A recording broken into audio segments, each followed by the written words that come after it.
செங்கன் சீர் நோக்கர்களே வணக்கம்.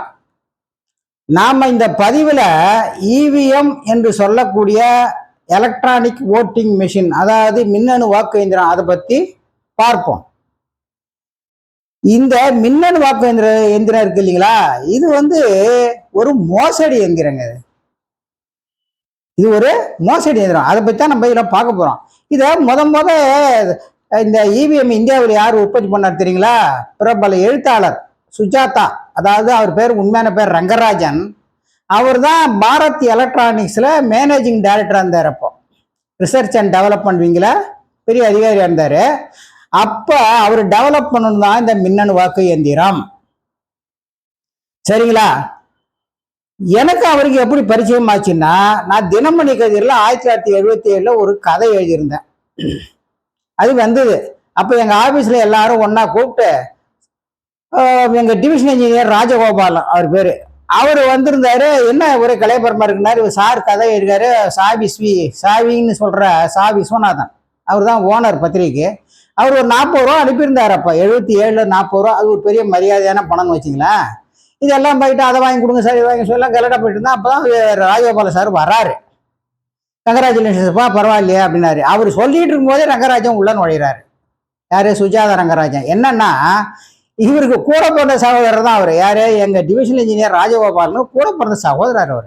அப்ப என்னுடைய டிவிஷன் இன்ஜினியர், எங்க பருப்பா இவர் கூட எழுதியிருக்காரு, கொஞ்சம் படிச்சு பார்த்துட்டு அதை கொஞ்சம் அப்ரிஷியேட் பண்ணுப்பா அப்படின்னாரு.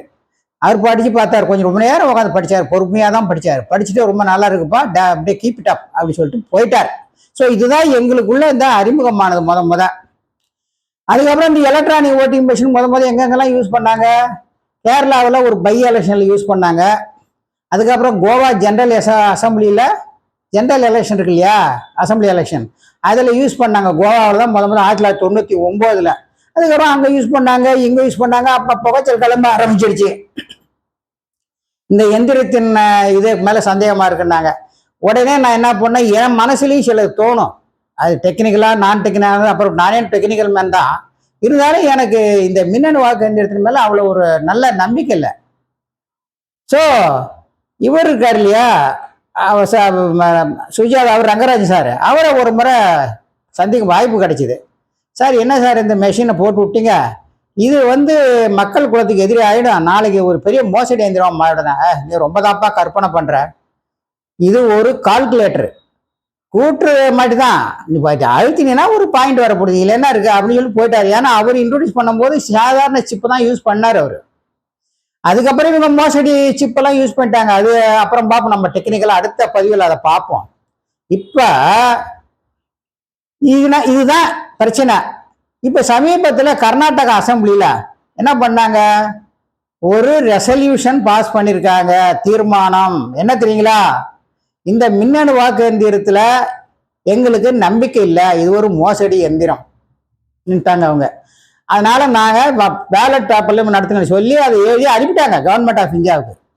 இப்போ ரீசெண்டா ஆச்சுங்களா, இதுதான். அப்புறம் இது இந்த மின்னணு வாக்கு எந்திரம் சொல்றோம் இல்லையா, இவிஎம், இதுல என்னென்ன மோசடி நடக்குதுங்கிறது நான் சொல்லிட்டேன் ஏற்கனவே, அடுத்த பதிவில் பார்ப்போம்னு.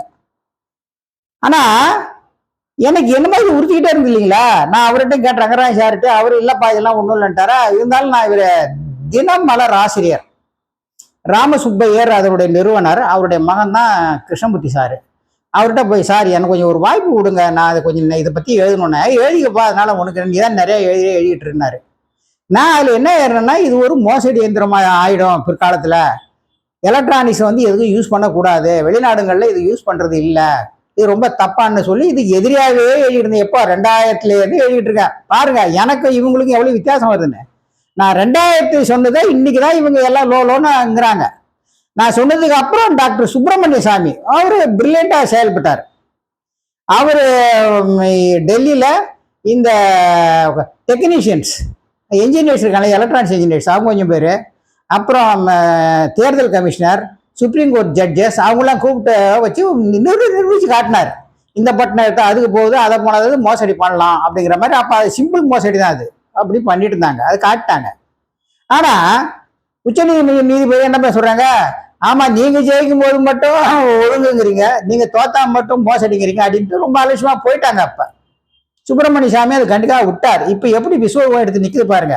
ஒரு Karnataka state assembly resolution pass பண்ற அளவுக்கு ஆயிருக்கு. ஏன்னா இது பீகார்ல என்ன ஆச்சுன்னு நமக்கு தெரியும். மம்தா பானர்ஜி எப்படி ஆச்சுன்னு தெரியும். திமுக 222 இடம் ஜெயிக்க வேண்டியதுன்னு நமக்கு கிடைச்சது செய்தி. ஆனா எப்படி அது இவ்வளவு கேவலமான தோல்வி தோத்து? இதெல்லாம் இந்த மின்னணு வாக்கு இயந்திரத்தினுடைய மோசடிகள் தான். இப்போ இது எல்லாரும் ஏத்தாங்க. சுப்பிரமணிய சாமிக்கு அப்புறம் பாத்தீங்கன்னா காங்கிரஸ் எதிர்கட்சிகள் எல்லாம் எதுக்கும் போது திமுக மட்டும் அதை ஏன் எதுக்கலைங்கிறது எனக்கு இன்னுமே புரியாத புதிரா இருக்கு. நல்லா நினைச்சு பாருங்க. எல்லாரும் எதுக்கும் போது திமுக ஏன் அதை எதுக்காம இருக்கணும்? அதனுடைய பலனை தான் இன்னைக்கு அவங்க அனுபவிக்கிறாங்க. புரியுங்களா? அதாவது திமுக இந்த எந்திரத்தால தான் தோத்தாங்கன்னு தெரியுது. ஏன் இவங்க விட்டு கொடுத்தாங்க? ஏன் அதை பத்தி வாயை திறக்க மாட்டாங்க? ஒண்ணுமே புரியல நமக்கு. விசித்திரமா இருக்கு.